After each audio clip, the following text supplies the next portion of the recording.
Ya Tuhan, biar panjang umur, jangan mati dulu.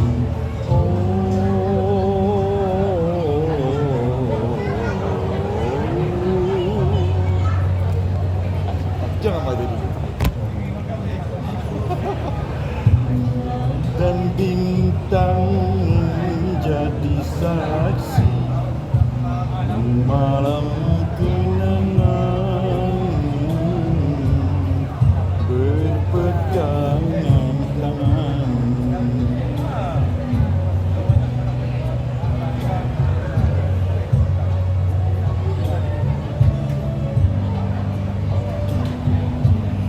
Okay, dok. Assalamualaikum warahmatullahi wabarakatuh. Boleh kita mula kita punya temu bual tentang P. Ramlee. So, apakah kekuatan P. Ramlee? Assalamualaikum warahmatullahi wabarakatuh. Salam sejahtera, salam satu Malaysia, salam madani, salam perpaduan semua bangsa dan kaum. P. Ramlee, pada saya satu je kekuatan dia, yang saya selalu sebut, dia very sincere person. Dia sangat jujur. Kejujuran inilah yang tidak ada pada ramai manusia. Tidak ada. Dan kerana kejujuran itulah seluruh persembahan dia memerangkap pemikiran dan minda manusia. Kerana ada satu suara minda manusia yang manusia cari. Suara minda manusia mencari kejujuran. Sebab itu bila kita lihat filem berkenaan dengan binatang-binatang atau National Geography, kita sangat asyik sebab binatang tidak pernah berlakon. P. Ramlee tidak berlakon dalam lakonan. Dia melakukan satu watak dia secara jujur dalam watak yang diberi kepada beliau. Inilah kekhilafan para pelakon hari ini. Bila beri satu watak, watak itu dia manfaat untuk tonjol dirinya lebih daripada watak itu.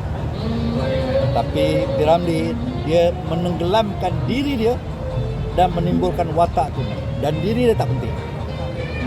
So ada asas yang mana telah menimbulkan beliau sebegitu rupa. Asas itu yang saya katakan, dia mempunyai pemikiran ataupun enjin pemikiran yang sentiasa memproses segala perkara-perkara kehidupan untuk menimbulkan makna-makna. Dan apabila muncul makna-makna itu, dan satu makna dalam keseluruhan makna-makna adalah keamanan. Dan keseluruhan makna-makna keamanan ialah a problemless world, dunia tanpa masalah, dan syurga. Dan satu elemen besar dalam syurga ialah kejujuran tadi. Dan inilah ada pada P. Ramlee. Saya bukan nak melambung nama dia begitu besar, tapi saya nak bagi tahu dia mencari dan dia melalui track yang dia cari dengan sangat teratur dan sangat baik. Dan dia lakukan dengan berjaya. Okey, travelog hidup P. Ramlee ni katanya pernah melalui guru-guru hebat seperti Syekh Abdullah Fahim, belajar ilmu sufi, tasawuf, mistik dan sebagainya. Adakah dia memasukkan unsur-unsur ini dalam filem-filem P. Ramlee? Ya, saya penyelidik dalam bidang intelligence cell. Saya penyelidik dalam bidang intelligence cell. Dan intelligence cell ini memberitahu kita tentang satu hukum dipanggil Law of Programming, hukum pengatur caraan. Al-Quran surah kedua, surah pertama turun di Gua Hira, iaitu surah Al-Alaq ayat kedua. Khalaqal insana min alaq. Manusia dicipta dari segumpal darah. Dan segumpal darah itulah sel pertama dalam rahim ibu, dan sel itu sangat intelijen. Dia punya brain dan dia punya heart. Semua berada dalam sistem sel dan dirumus dalam dua pilar base DNA. Dan dua pilar base inilah yang mencantumkan 4 faktor base tadi. 4 faktor inilah yang dihujah dalam Al-Quran dalam surah Wal-As. iaitu 4 perkara yang harus digabung, iaitu iman atau ilmu tauhid, ilmu fiqh, ilmu makrifat dan juga ilmu tarekat. Dan inilah kekuatan P.Ramlee dalam menggabung perkara tadi, dan dia bermula daripada DNA yang betul. DNA P.Ramlee bukan datang daripada Malaysia sekarang.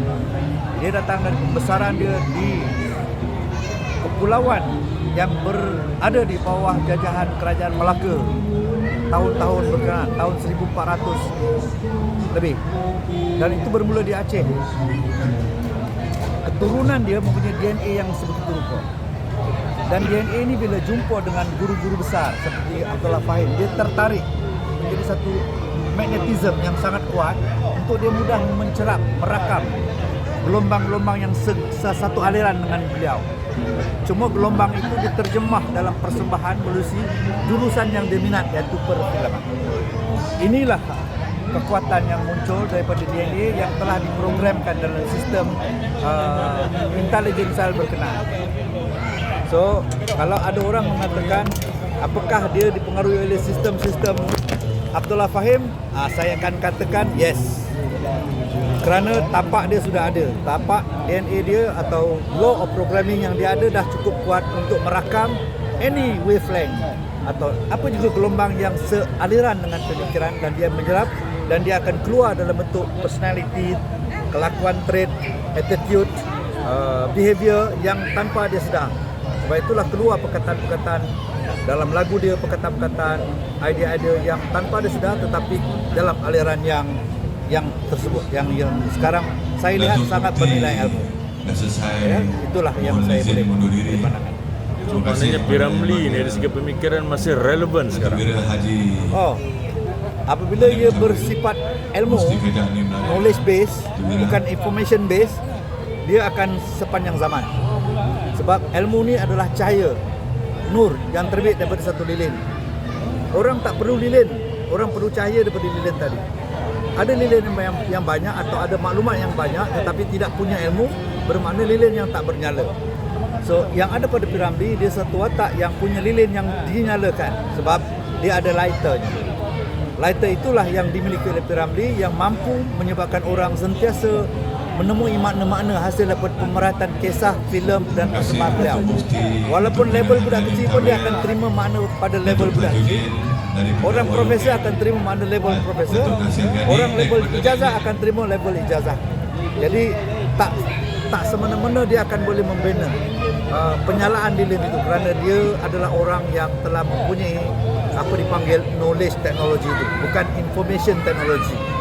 Ya, dan dia inilah zamannya di mana manusia memerlukan ilmu teknologi, ilmu berkenaan atau knowledge teknologi. Ya, kerana zaman ini zaman yang terlalu banyak lilin, terlalu besar saiz lilin tetapi masih dalam kegelapan kerana lilin itu tidak bernyala. Kerana apa? Kerana mereka tidak punya lighter tadi. So inilah yang harus kita bongkar daripada kisah P.Ramlee. Bukan sekadar seorang wali tetapi dialah pendidik masyarakat yang dihantar berzaman-zaman. Dia merakam seluruh perkara tanpa kita sedar. Dia ada ciri-ciri yang dari sudut falsafah, dari sudut mencapai hikmah atau filosofia, dia mempunyai semua ciri. Ciri logika, ciri ontologika, ciri epistemologika dan ciri aksiologika. Dia sempurna. Sebab itu saya rasa pemikiran berhibur ini muncul. Orang terhibur itu dengan dia, dengan lagu dia muncul kerana orang tercapai apa yang dia rasa nak capai, iaitu kepuasan. Seolah-olah orang jadi puas. Kepuasan ini tak habis-habis. Lagi dia tengok, lagi dia boleh puas yang baru. Sebab itu merupakan hierarki atau paradigm yang akan sentiasa ditemui oleh setiap manusia. Dan itulah nyalaan lilin yang muncul tetapi orang tak dapat jawab. Kenapa aku boleh puas? Kenapa aku boleh seronok? Sebab dia menemui benda yang dia cari tanpa dia boleh explain. Kita pakar dalam bidang ini dan kita rasa sampai masanya kita akan persembahkan dan ajar masyarakat kita dengan teknologi ilmu yang ada, yang telah dicetuskan oleh Allahyarham P.Ramlee. Kerana kalau boleh usaha ini menjadi sedikit bantuan kepada beliau yang sudah kembali menemui Allah menjadi ibadahnya. Bukan menukarkan karya-karya beliau menjadi maksiat. tetapi menjadi wahana untuk membetulkan zaman dan kehidupan di masa akan datang. Apa kaitan pemikiran P. Ramlee dalam filem, lagu dan karakter dia dengan konsep Madani sekarang? Ini bukan politik ya. Saya nak bagi tahu banyak idea-idea baru yang dicetuskan daripada zaman merdeka sampai kepada zaman hari ini. Kita dengar tentang idea-idea Habari contohnya. Kita dengar idea-idea tentang 2020 misalkan. 2020 ada pada P. Ramlee. Sebab 2020 menceritakan 9 cabaran yang harus ada pada semua manusia.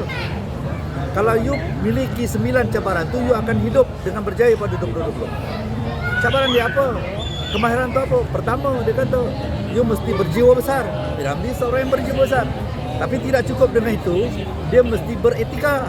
P. Ramlee seorang yang berjiwa besar dan beretika. Oh, tak cukup dengan itu, dia bukan saja berjiwa besar dan beretika, P. Ramlee juga berjiwa besar, beretika dan penyayang. Oh, tidak cukup dengan 3, dia juga beretika, berjiwa besar, penyayang dan bersatu padu. Buat sepakat dia. Tak cukup dengan itu, dia juga seorang yang sangat dynamic, scientific, mencerahkan satu benda dengan sangat teratur. Oh, tak cukup dengan itu, dia juga seorang yang adil. Sebab karya-karya dia melakonkan watak segala variety. Yang gemuk ada, yang kurus ada, yang pendek ada, yang tinggi ada, yang kelakar ada, yang tak kelakar ada, yang imam ada, yang tak imam ada, yang gangster semua. Dia very fair, dia menggabung semua. Dia adil dan dia sangat demokratik. Dia sangat dynamic. Dan semua ini adalah cabaran wawasan 20 dan P. Ramlee dah amalkan. Yang pertama, dia juga dalam konteks soalan kita tadi ialah dia telah menerjemahkan segala perkara itu dalam versi Madani hari ini. Kita lihat tonggak. Kita lihat tonggak Madani ya. Tonggak yang paling bawah iaitu tonggak ihsan. Dia seorang yang muncul ihsan sangat jelas. Ihsan ada. Dan bukan rasa kita lihat dia ihsan, kita dapat rasa dia tu ihsan. Dan kita boleh tertarik untuk jadi ihsan macam ni di kerana P. Ramlee. Kedua, bukan saja ihsan, dia sangat confident, iaitu keyakinan. Itu ciri kedua daripada bawah Madani. Dia bukan saja ihsan, dia munculkan keyakinan. Dan ketiga, dia juga mencipta satu respect orang kepada dia, dipanggil hormat ataupun penghormatan. Ini dalam Madani. Yang keempat, bukan saja itu saja, dia boleh mencipta daya cipta. Banyak benda baru. Kita belajar teori ya dalam bidang bahasa klasik, for example. Teori sampai ke PhD buat bahasa klasik. Tapi tak ada produk. P. Ramlee semua jadi produk, dan produk tu menggunakan konteks bahasa klasik. Dalam lagu dia, kenapa lagu dia boleh evergreen? Sebab konten dia mengandungi semua 8 elemen ciri bahasa klasik. Ada semua. Itu sebab dipanggil daya cipta. Kemudian dia membina kesejahteraan. Dalam filem dia, apa yang dapat kita lihat selepas kita tengok filem, kita rasa very harmoni, kita rasa lega, kita rasa terhibur, kita rasa macam mencapai satu aras yang kita rasa macam okey, terbaik daripada yang tak okey tadi. Yang akhir sekali, dia very sustainable, sangat mampan. Mampan ni maknanya dia bukan saja forever, bukan saja evergreen, tetapi dia merubah zaman. Dia merubah. Ini yang arus kemampanan yang kita mau cari. Saya bagi contoh, saya tak suka nak buat lebuh raya yang lurus, orang cepat sampai. Saya nak lebuh raya itu tak mampan. Lebuh raya yang mampan pada saya ialah lebuh raya yang bukan saja orang sampai cepat, tetapi orang jahat lepas 6 jam memandu di lebuh raya yang saya buat tadi, orang jahat jadi baik. Bukan macam sekarang, orang baik tak pernah gaduh, lepas 6 jam mandu di lebuh raya yang kita buat jadi jahat. Itu tidak mampan. Jadi kalau kita nak faham Madani dan kita nak kritik benda perkara yang baik begini, saya rasa kita silap besar. Kita harus fahami konten itu. Kalau kita tak faham, kita belajar. Tapi tanpa memahami dan kita kritik, rasa saya kita dah terperangkap dalam game politik. Sebab pada saya Madani bukan game politik. Dia adalah satu kaedah yang telah pun dilaksanakan, diaplikasikan oleh Tan Sri Allah P. Ramlee. Kalau kita nak cakap pasal kuliah Madani, kita ambil kisah dalam buku ini. Madani seorang adalah wali seni. Itu adalah merupakan satu naskah kuliah hidup ataupun University of Life yang ada depan mata kita, untuk kita ambil makna-makna daripada situ untuk munculkan satu ilmu yang besar daripada diri kita. Itu yang saya dapat lihat. Belajarlah Madani daripada kisah P. Ramlee ini. InsyaAllah kita akan berubah. Okey, untuk generasi masa akan datang, generasi masa depan ni, kita dah mula menubuhkan kelab-kelab P. Ramlee. Jadi apa pandangan doktor sendiri? Ya, idea sudah banyak dibicara. Siapa yang nak compile? Siapa yang nak susun? Siapa yang nak perkemaskan menjadi satu teks, dan siapa nak menyusun menjadi satu bentuk operational supaya teknologi ilmu yang telah pakai oleh Tan Sri Aulia P. Ramlee itu dapat diguna oleh semua orang. Bagaimana orang ramai dapat mengguna lighter dia masing-masing. Ikutlah bidang kerja apa. Dia seorang tukang kebun, tapi dia guna lighter level tukang kebun dia. Dia seorang pemain badminton, dia akan guna lighter pemain badminton. Implikasinya dia akan muncul satu kepribadian hebat yang level tinggi, yang disebut dalam perlembagaan dan impian perlembagaan kita Malaysia, iaitu level seorang insan yang sangat mulia, iaitu dipanggil raja. Tetapi dalam konteks perlembagaan kita, raja yang berperlembagaan atau konteks raja ini impian bangsa Malaysia. Bangsa Malaysia mengimpikan dalam perlembagaannya untuk melahirkan manusia agung, seagung raja berperlembagaan. Sultan itu juga raja, tapi dia hanya suatu institusi lambang kepada semua 30 juta raja-raja tadi. 30 juta ni khalifah Allah. Dan khalifah Allah tak kira kaum agama, dia adalah raja, wakil Allah di atas muka bumi. Dan sebagai wakil Allah, dia kena show, buat persembahan untuk menjadikan diri dia agung, atas menyebabkan orang ingat Tuhan dia, Allah, bukan tenggelam dalam sifat diri orang itu tadi. Inilah yang cuba disampaikan oleh P. Ramlee, sebab dia mungkin ilmu tak sampai kepada membolehkan, dan saya juga dan kita juga semua, kalau boleh saya memberi orang barang, tetapi orang tak nampak saya yang memberi. Orang lihat Allah yang memberi, tapi oleh kerana saya culas, saya tidak jujur dengan Allah, saya ambil hak itu dan sehingga orang nampak saya memberi. Itu kesilapan saya yang sentiasa saya usaha untuk baiki. Ini yang tak capai kejujuran ke tahap Iqra bismi rabbikal ladzi ayat pertama surah Al-Alaq itu tadi. Dua komponen, ayat pertama dan ayat kedua, kedua-duanya ada dalam DNA sistem Allahyarham P. Ramlee, dan ini yang sedang harus dan wajib kita lakukan untuk compile. So akademi tadi perlu wujud untuk membolehkan secara bebas, secara tidak terkongkong dengan segala bentuk permainan akademik, ataupun saya sebut academic entertainment, terlampau terhibur dengan dunia akademiknya, akhirnya rakyat pun tidak dapat apa-apa, sedangkan pemilik ijazah nak baling anjing pun terbaling pemilik ijazah dan PhD. Ini berlaku zaman kita, dan kita harus lahirkan orang yang boleh mencipta lighter tadi. Biarlah kita dengan satu game yang kecil, macam cerita P. Ramlee, game yang kecil, tapi game tu menjadi lighter kepada orang lain untuk menyalakan lilin-lilin maklumat yang dia miliki. So raja berperlembagaan itu akan muncul. Lee Chong Wei contohnya, dia raja dalam perlembagaan badminton. Ada orang raja dalam perlembagaan bola sepak, tapi tak muncul pula raja dalam perlembagaan tukang kebun. Mana raja tukang kebun? Kita ada raja sate, kajang, samuri. Ada raja dalam perlembagaan bisnes.